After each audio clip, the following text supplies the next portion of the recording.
নমস্কাৰ বন্ধুসকল, DLED entrance এক্সামৰ ফৰ্ম ফিল আপ হৈ আছে। ইণ্টাৰেষ্টেড আৰু এলিজিবল কেণ্ডিডেটবোৰে 11 জুনৰ ভিতৰত DLED এণ্ট্ৰেন্স এক্সামৰ কাৰণে অনলাইন ফৰ্ম ছাবমিট কৰিব পাৰিব। আপোনাৰ জীৱনৰ লক্ষ্য যদি এজন শিক্ষক হোৱাৰ, তেন্তে এই ভিডিঅ' শেষলৈকে চাওক। আজিৰ ভিডিঅ'ত কেনেকৈ আপোনালোকে DLED এণ্ট্ৰেন্স এক্সামৰ কাৰণে অনলাইন ফৰ্ম ছাবমিট কৰিব। এণ্ট্ৰেন্স এক্সামৰ অনলাইন ফৰ্ম ফিল আপ কৰোঁতে আপোনালোকক কি ডকুমেণ্টছৰ প্ৰয়োজন হ'ব, সকলো ষ্টেপ বাই ষ্টেপ প্ৰচেছ আজিৰ ভিডিঅ'ত দেখুৱাম। ভিডিঅ'টো শেষলৈকে চাব।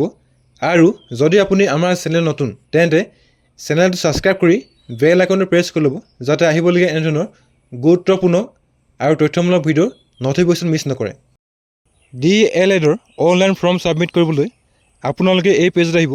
ইয়াৰ যি ডাইৰেক্ট লিংক ডেছক্ৰিপশ্যনত দি দিম। প্ৰথমতে আপোনালোকে এটা একাউণ্ট ক্ৰিয়েট কৰিব লাগিব। তাৰ কাৰণে নিউ ৰেজিষ্ট্ৰেশ্যন টেবত ক্লিক কৰিব।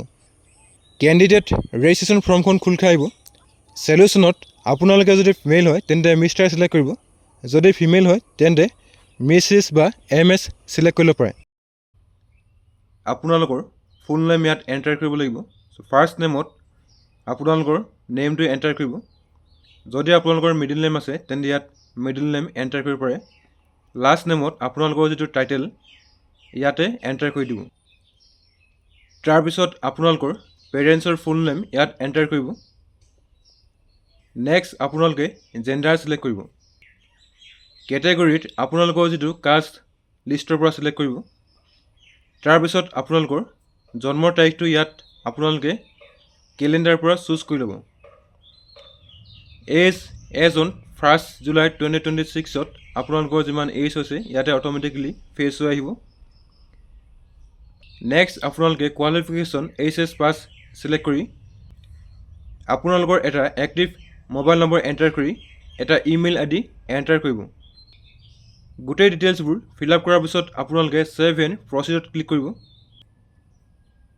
মোবাইল নম্বৰ ভেৰিফিকেশ্যনৰ কাৰণে আপোনালোকৰ মোবাইলত এটা 4 ডিজিটৰ OTP আহিব।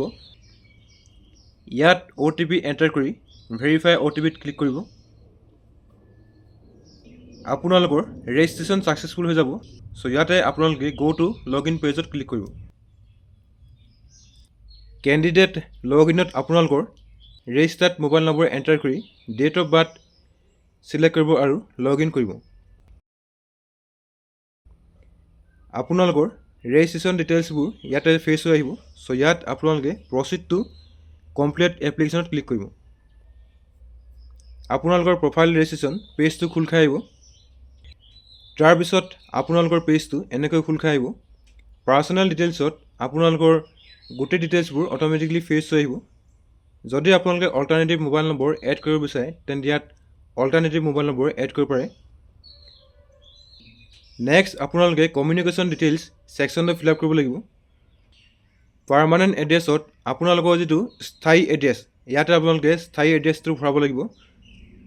এড্ৰেছত আপোনালোকৰ যদি গাঁৱত থাকে তেন্তে গাঁৱৰ নেমটো ভৰাব, যদি টাউনত থাকে তেন্তে আপোনালোকৰ টাউন নেমটো ভৰাই দিব পাৰে। তাৰপিছত আপোনালোকৰ পোষ্ট অফিচ নেমটো ইয়াত ফিল আপ কৰিব। ষ্টেটত আপোনালোকে আছাম ছিলেক্ট কৰিব। ডিষ্ট্ৰিক্টত আপোনালোকৰ যিখন হোম টাউন ডিষ্ট্ৰিক্ট লিষ্টৰ পৰা ছিলেক্ট কৰিব। নেক্সট আপোনালোকৰ পুলিচ ষ্টেশ্যন ছিলেক্ট কৰি আপোনালোকৰ যিটো এৰিয়াৰ পিনক'ড ইয়াতে আপোনালোকে পিনক'ডটো ভৰাই দিব। যদি আপোনালোকৰ কৰেছপণ্ডেঞ্চ এড্ৰেছ আৰু পাৰ্মানেণ্ট এড্ৰেছ ছেম হয় তেন্তে ইয়াত আপোনালোকে বক্সত ক্লিক কৰিব আৰু আপোনালোকৰ যি পাৰ্মানেণ্ট এড্ৰেছ ইয়াতে অট'মেটিকলি ফেচ হৈ আহিব। তাৰপিছত আপোনালোকে কোৱালিফিকেশ্যন ডিটেইলছ এড কৰিব লাগিব। ইয়াত আপোনালোকৰ যিটো higher secondary examination details fill up কৰিব। এক্সাম বৰ্ডত আপোনালোকে AHSC ছিলেক্ট কৰিব। যদি আপোনালোকে CBSE আছিলে তেন্তে CBSE ছিলেক্ট কৰি ল'ব, বা যদি আপোনালোকে আদাৰ্ছ বৰ্ডৰ পৰা পাছ আউট হৈছে তেন্তে ইয়াত আদাৰ্ছ ছিলেক্ট কৰিব পাৰে। তাৰপিছত আপোনালোকৰ মিডিয়াম ছিলেক্ট কৰিব। ষ্ট্ৰীমত যদি আপোনালোকে ছায়েন্সৰ হয় তেন্তে ছায়েন্স ছিলেক্ট কৰিব, যদি আৰ্টছ বা কমাৰ্চৰ হয় তেন্তে আৰ্টছ এণ্ড আদাৰ্ছত ছিলেক্ট কৰিব। ইয়েৰ অফ পাছিঙত আপোনালোকে যিটো চনত ক্লাছ 12 পাছ আউট কৰিছে ইয়াতে আপোনালোকে চনটো ভৰাব। Total marks excluding marks of the optional extra 4th ছাবজেক্টত আপোনালোকে 500 এণ্টাৰ কৰিব। অবটেন মাৰ্কছত আপোনালোকে 500ৰ ভিতৰত কিমান মাৰ্কছ স্ক'ৰ কৰিছিলে ইয়াতে ফিল আপ কৰিব আৰু আপোনালোকৰ যি পাৰ্চেণ্টেজ অট'মেটিকেলি ফেচ হৈ আহিব। তাৰপিছত আপোনালোকে এক্সাম চেণ্টাৰ ছিলেক্ট কৰিব লাগিব। চ' লিষ্টত আপোনালোকে ধেমাজি, চৰাইদেউ, ডিব্ৰুগড়, ডিমা হাছাও, গোৱালপাৰা, গোলাঘাট, যোৰহাট, কামৰূপ এনেকৈ ভালেকেইটা চেণ্টাৰ পাব। চ' আপোনালোকৰ যিটো চেণ্টাৰ সুবিধা হয় সেই সুবিধা অনুসৰি আপোনালোকে এক্সাম চেণ্টাৰ ছিলেক্ট কৰিব। নেক্সট আপোনালোকৰ যদি ডিচেবিলিটি আছে তেন্তে ইয়াত আপোনালোকে য়েছ কৰিব।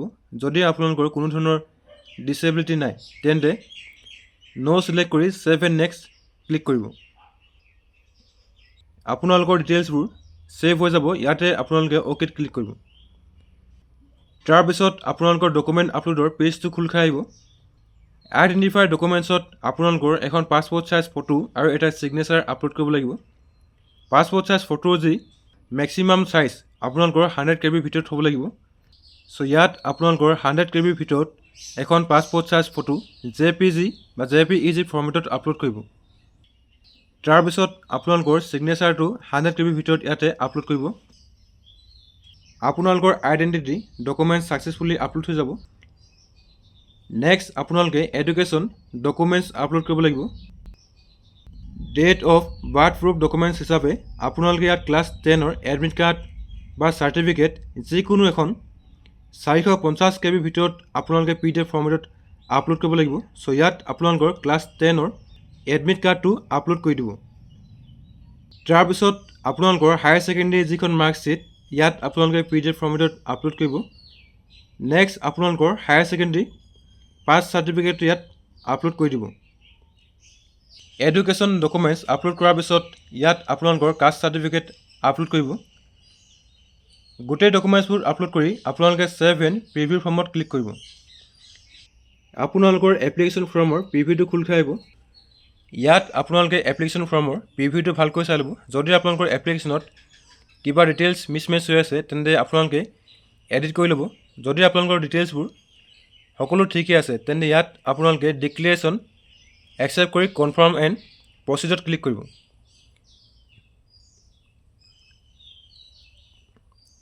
নেক্সট আপোনালোকে এপ্লিকেশ্যন ফিজ পে'মেণ্ট কৰিব লাগিব।